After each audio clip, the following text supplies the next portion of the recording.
আপনাদের সামনে আলোচনা নিয়ে আসছেন Tarbiya diploma in Islamic studies বিভাগের সম্মানিত সাবেক ফ্যাকাল্টি আবদুল্লাহ বিন আকিল।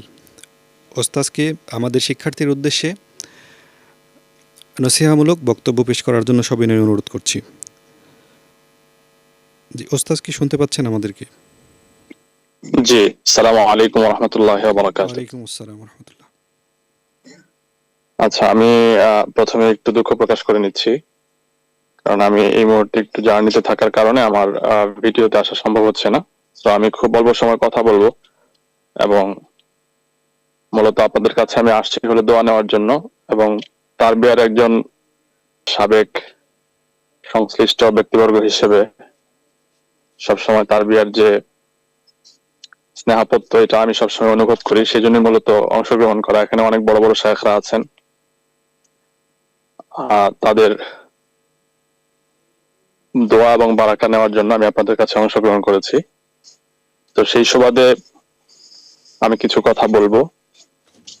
এখানে অনেকে আছেন যারা হয়তো আমাকে ক্লাসে পাননি, আবার আমার সঙ্গে ক্লাস করেছেন এমনও কেউ আছেন।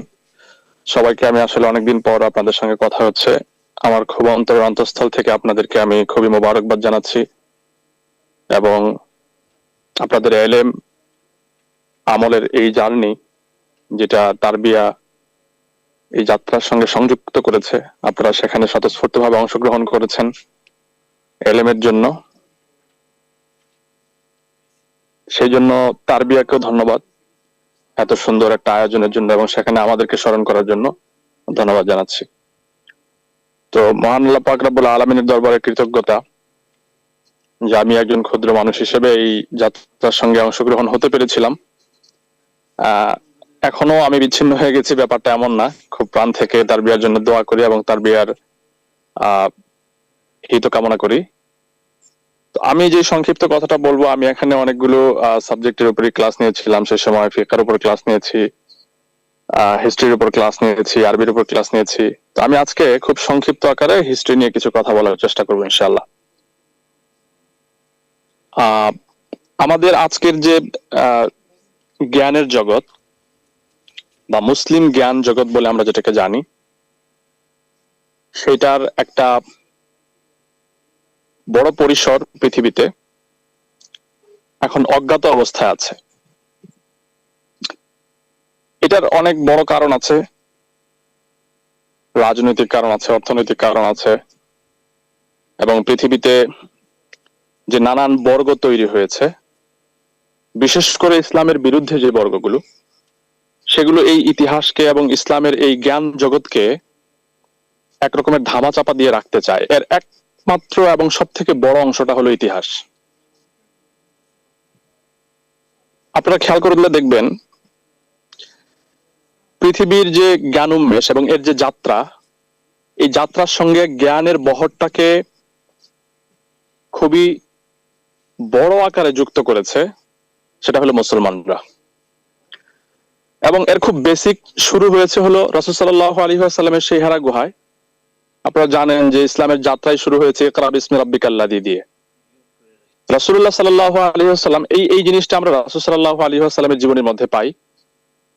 আপনারা খেয়াল করলে দেখবেন যে সেই সমাজে রাসূল সাল্লাল্লাহু আলাইহি ওয়াসাল্লামের যাত্রাটা, ইসলামের যাত্রাটা শুরুই হয়েছিল জ্ঞান দিয়ে, যেখানে প্রথম বলা হয়েছে ইকরা বিসমি রাব্বিকাল্লাযী খালাক। ফলে এইটা একটা পয়েন্ট, আমি আমার আলোচনার শেষ পর্যন্ত যেতে যেতে যে পয়েন্টটার সঙ্গে আপনাদেরকে ইনক্লুড করব সেটা হলো মূলত এই পয়েন্ট। আমি আর মাঝখানে অন্য দুই একটা কথা বলবো। ফলে মুসলমান যখন সে নিজেকে ইসলাম এবং মুসলমান এই পরিচয়ের সঙ্গে যুক্ত করে নেয়, তখন তার জন্য এই ব্যাপারটা খুবই অপরিহার্য ব্যাপার যে সে নিজেকে জ্ঞানের সঙ্গে যুক্ত করে নেবে। আমি আবারও বলছি যে একজন মানুষ সে যখন ইসলামকে কবুল করে নেয়, সে যখন বলে যে আমি মুসলিম, তার জন্য একটা উম্মার কনসেপ্ট থেকে বা ইসলামিয়তের কনসেপ্ট থেকে এই ব্যাপারটা একই সঙ্গে ওতপ্রোতভাবে জড়িত হয়ে পড়ে যে তার সঙ্গে জ্ঞানের প্রসঙ্গটা খুবই জরুরি এবং লাজিমি একটা ব্যাপার।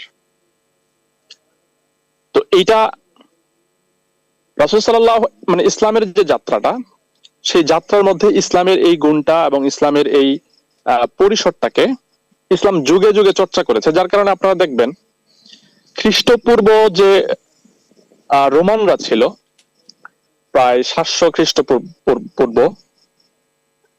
তখন তাদের মধ্যে যে জ্ঞানের চর্চাটা ছিল, পরবর্তীতে মুসলমানরা এই জ্ঞানটাকে আত্মস্থ করেছিল। এই বেবিলিনীয়, ক্যালেডীয় যে সভ্যতাগুলো ছিল, এই সভ্যতাগুলোর যে জ্ঞান পরিসর ছিল, পরিক্রমা ছিল, সেগুলোকে মুসলমানরা আত্মস্থ করেছিল। আপনারা খুব অবাক হবেন যে এখনকার সময়ে যে জ্ঞানটা আছে, এই জ্ঞানের যদি আপনি গোড়া খুঁজতে যান, সবগুলো গোড়ার মধ্যে মুসলমানদের অবদানের ব্যাপারটা আছে। এটা আমরা খুবই সবাই জানি এবং এটা খুবই প্রাথমিক একটা নলেজ। কিন্তু আমি যে জিনিসটা বলতে চাচ্ছি, মুসলমানদের এই জ্ঞান চর্চা সেই রোমান সময়কার যে জ্ঞান, এরপরে জ্ঞানের পরিসরটা এসে পড়ে হলো গ্রিকদের হাতে। রাসূল সাল্লাল্লাহু আলাইহি ওয়াসাল্লামের এই জার্নি, অর্থাৎ ইসলামের যে জার্নি পৃথিবীতে শুরু হয়, মুসলমানরা পূর্বোক্ত এই দুইটা সময়ের নানান জ্ঞান, ইতিহাস এবং জ্ঞান পরিসরকে আয়ত্ত করে নিয়েছিল। আপনারা তালাস, দ্য ব্যাটল অফ তালাস এর নাম শুনেছেন, যেটা প্রায় 750 হিজরির দিকে সংঘটিত হয়েছিল। এটা হয়েছিল চীনের এখন যে পশ্চিম অঞ্চল আছে এবং ইরাকের যে পূর্ব অঞ্চল, এই অঞ্চলের মাঝামাঝি একটা জায়গায়, যেটাকে তালাস বলা হয়, দ্য ব্যাটল অফ তালাস। এই যুদ্ধের সময় চৈনিক কিছু সৈনিকরা মুসলমানদের কাছে বন্দী হয়ে পড়ে। বন্দী হওয়ার পর মুসলমানরা যখন জানতে পারে যে তারা কাগজ নির্মাণের কৌশল তাদের জানা আছে এবং এই স্কিল তাদের মধ্যে আছে, তখন মুসলমানরা মুক্তিপণ হিসেবে তাদের কাছ থেকে কাগজ নির্মাণের যে কৌশল এবং যে পদ্ধতি, সেটাকে আত্মস্থ করেছে এবং তাদেরকে এইটার মুক্তিপণ হিসেবে তাদেরকে ছেড়ে দিয়েছে। আমি এই কথাটা এই জন্য বললাম যে মুসলমানদের জ্ঞান চর্চার এই পরিসরটা এত বেশি স্মুথ এবং এত বেশি স্পিডি ছিল যে আপনি আজকের দুনিয়ায় দাঁড়িয়ে এটা চিন্তাই করতে পারবেন না জ্ঞান পরিসরটাকে মুসলমানরা কোন জায়গায় নিয়ে গেছিল। সাহাবা রাদিয়াল্লাহু আনহুমদের মধ্যে যে জ্ঞানের যে স্পৃহা, সেটা আপনারা হযরত আবু হুরায়রা রাদিয়াল্লাহু তাআলা আনহুর ঘটনা থেকে জানেন। সেখানে আসহাবে সুফার ঘটনা আপনারা জানেন। এই ঘটনাগুলোকে আমরা স্রেফ ঘটনা হিসেবে জেনে যেই কল্পনাটা আমাদের, যে ইমাজিনেশনটা আমাদের মাথায় তৈরি করতে পারি, এটার বাস্তবতাটাও এখন আমাদের মাঝে নাই। ফলত প্রথম ব্যাপার হলো আমাদের মধ্য থেকে এই চেতনাটাই নষ্ট করে দেওয়া হয়েছে যে হোয়াট ইজ দ্য নলেজ। আমরা আজকে কোরআন পড়ছি, হাদিস পড়ছি, আমরা আজকে ইসলামের ইতিহাস পড়ছি। আপনারা জানেন যে কলেজ ইউনিভার্সিটি গুলোতে যে লেভেলের ইতিহাস পড়ানো হয়, ইতিহাসটা পিকে হিট্টি পর্যন্ত গিয়ে, সালামত পর্যন্ত গিয়ে, আরো কিছু খুব বেশ পরিচিত এবং খুবই মানে যাদের কাছে মুসলমানদের ইতিহাস চর্চা হওয়ার মতো কোনো প্রসঙ্গই নাই, তাদের কাছ থেকে আমরা ইতিহাস চর্চা করছি। কিন্তু আমাদের ইতিহাস চর্চার যে একটা দীর্ঘ ধারাবাহিকতা আছে, সেই ধারাবাহিকতাটাকে আমাদের থেকে নষ্ট করে দেওয়া হয়েছে। এই প্রসঙ্গে একজন বলেছিলেন যে মুসলমানরা আবারও ঠিক মুসলমান হয়ে ওঠার জন্য যে প্রচেষ্টাটা, মুসলমানদের মধ্যে ইসলামিয়াতের যে আকীদাটাকে আমরা লালন করতে চাই এবং প্রতিষ্ঠা করতে চাই, সেটাকে তৈরি করার জন্য মুসলমানদের যে জিনিসটা সব থেকে বেশি দরকার, সেটা হলো তাদের আবা এবং আজদাদদের সেই ইতিহাসটা, সেই হিস্ট্রিটা, তাদের সেই জায়গাটা, যে তারা জ্ঞান চর্চার জন্য কি অদ্ভুত পরিশ্রম এবং কি অদ্ভুত সময় এবং বিন্যাস তারা পৃথিবীতে সৃষ্টি করে গেছিলেন। যার কারণে এই জ্ঞানের জগতে বিচরণের ক্ষেত্রে যে ইখতিলাফ গুলো আছে, সেই ইখতিলাফ গুলোকেও তারা প্রাসঙ্গিক ভাবে সময় মতো এবং সেগুলোকে কাজে লাগানোর জন্য যে বিন্যাসগুলো করেছিলেন, সেই বিন্যাসগুলো আমাদের মধ্য থেকে হারায় গেছে। যেমন আমরা ধরেন আমাদের বাংলাদেশের প্রেক্ষাপটে যদি আপনি চিন্তা করেন, দেখেন আমাদের ছেলেপেলেরা আজকে ম্যাপ সম্পর্কে জানে না। What is the map? ম্যাপের পড়াশোনা তাদের মধ্যে নাই। এইটা এতটা গুরুত্বপূর্ণ বিষয়,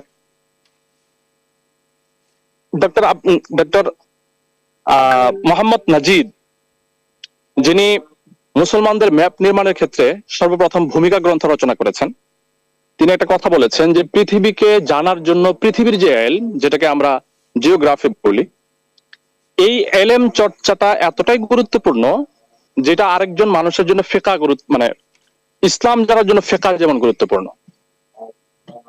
তো পৃথিবীর এই সমস্ত নির্মাণকে এই জ্ঞানের মধ্যে এবং এই জ্ঞানের সঙ্গে যুক্ত করার জন্য যে প্রক্রিয়াটা, এই প্রক্রিয়াটা আমাদের মধ্য থেকে হারায় গেছে। এবং এইটার একটা বড় পরিসর হলো ইতিহাস। আমরা ইতিহাস অনেক বেশি পড়বো, ইতিহাস জানবো। কোরআন এবং হাদিসের এটাও একটা ইতিহাস সংশ্লিষ্ট ঘটনা। কোরআন এবং হাদিস এটা জানার জন্য আমাকে প্রেক্ষাপট জানতে হয়, আমাদেরকে কালক্রম জানতে হয়, আমাদেরকে সেটার শান নুজুল জানতে হয়। এই প্রত্যেকটা বিষয় আমাদের ইতিহাসের সঙ্গে যুক্ত। আমরা বিশেষ করে এখন যে বাংলাদেশে যে ইসলামের চর্চাটা হয়, আমার অভিজ্ঞতা অনুযায়ী আমি বলছি, আপনাদের হয়তো এটা থেকে ব্যতিক্রম থাকতে পারে। আপনারা দেখবেন যে আমরা সবকিছুই পড়ছি, কিন্তু আমাদের পড়ার মধ্যে ইতিহাসটা পিছায়, ইতিহাসটা আমাদেরকে পড়তে দেওয়া হয় না। এখানে দুইটা কারণ থাকতে পারে, যে ইতিহাসের মধ্যে অনেক মতানৈক্য আছে। সেই মতানৈক্য গুলো আমাদের মধ্যে একরকম যেমন খলল তৈরি করতে পারে, একরকমের বিভেদ বা মতানৈক্য তৈরি করতে পারে। একই সঙ্গে